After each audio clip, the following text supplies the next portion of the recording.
gente sintetizar, então, a infecção do trato urinário, a gente tem que lembrar que ela sempre vai ter um micro-organismo, um agente etiológico, ocasionando uma inflamação no nosso uroepitélio e, consequentemente, causando sintomas gerais, sistêmicos ou específicos do trato urinário. A gente precisa de um exame clínico que nos direcione para a suspeita de infecção do trato urinário, para daí, então, a gente tentar confirmar o nosso diagnóstico.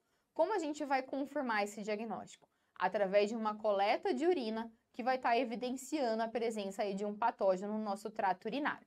A gente tem a urina 1 ou o EAS, em que a gente vai em busca da presença de nitrito, de estearase e de piúria, e que a gente pode ter o GRAM aqui também nos ajudando, inclusive, na escolha do nosso tratamento empírico. E o principal é que a gente precisa da cultura da urina para a gente tentar identificar qual é o agente causador da nossa infecção urinária. E a gente precisa lembrar da contagem, então, conforme o método de coleta. Se a gente estiver diante de uma coleta de punção suprapúbica, qualquer contagem de bactéria encontrada é suficiente para considerar aquela bactéria como causadora de uma infecção do trato urinário. Quando a gente fala de uma coleta por catéter vesical, através de uma sondagem de alívio, a gente fala aqui da presença de pelo menos aqui 10 a quarta unidades formadoras de colônia por ml. E quando a gente fala da coleta limpa, ou seja, de um jato médio, a gente fala aqui de pelo menos 10 a quinta unidades formadoras de colônia, para a gente considerar aquela bactéria, aquele agente, como causador da infecção do trato urinário.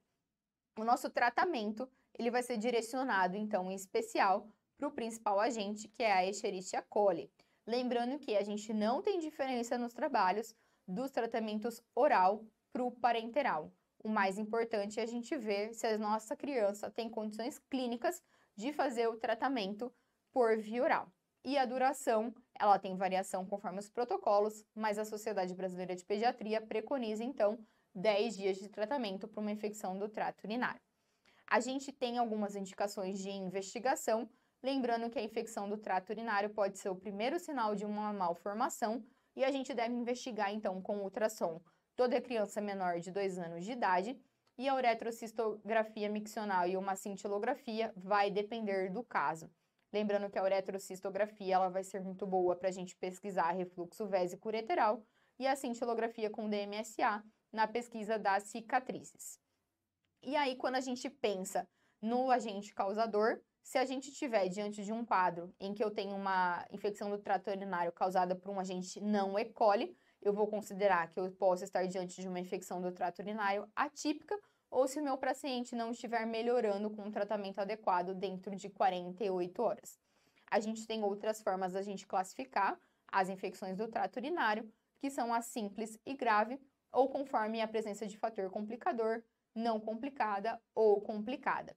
Mas lembrar que o principal que a gente tem como uma maneira de classificar a infecção do trato urinário é através das suas apresentações clínicas, em que ela pode se apresentar como uma cistite, infecção do trato urinário baixa, uma pielonefrite, infecção do trato urinário alto, e a gente tem as situações de bacteriúria assintomática, lembrando que a gente não deve tratar toda a bacteriúria assintomática.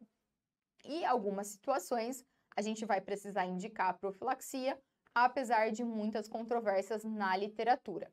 Então, a gente tem algumas situações específicas em que a gente indica a realização da profilaxia com antibiótico terapia, que vai ser aqui nas situações em que a gente está investigando a presença de malformações. A gente não tem boas evidências na literatura para pediatria de indicar a profilaxia com cranberry ou probióticos, e a gente precisa sempre se atentar numa infecção do trato urinário, do controle de uma disfunção vésico-intestinal, que a constipação pode ser um grande fator predisponente para a ocorrência de infecção do trato urinário em criança.